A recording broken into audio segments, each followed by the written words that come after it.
Mahakalpada block अंतर्गत जयचंद्रपुर ग्राम में बसवास करती समीर स्वाई परिवार कहले पाठ पढ़ुआ 5 झीलों सह स्त्री सुमित्रा स्वाई।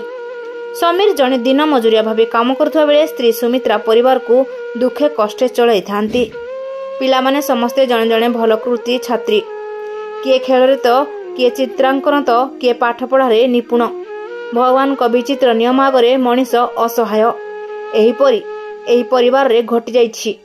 परिवार को सुचारू रूपे चलुवा सुमित्रा गत मासरे पक्षाघात रोगरे पीड़ित होती।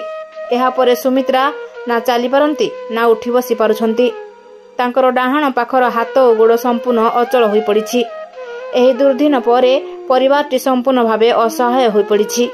तांकर मेडिसिन खर्च सह परिवार किपरि चलिबो, पिलांको पाठ पढ़ा किपरि हेबो, समस्ते एबे चिंतारे। तांको ग्रामवासी ठारू खबर पाई श्री जगन्नाथ चैरिटेबल ट्रस्ट पक्षरु सही परिवार पाखरे कर्मकर्ता माने पहुंची सही परिवार को सांत्वना देथिले। किपरि पिलामानकु पाठ पढ़िबा पई सहयोग रहिबो से विषय रे आलोचना करथिले। सुमित्रांको पई साड़ी और अन्य वस्त्र प्रदान करा जायछि।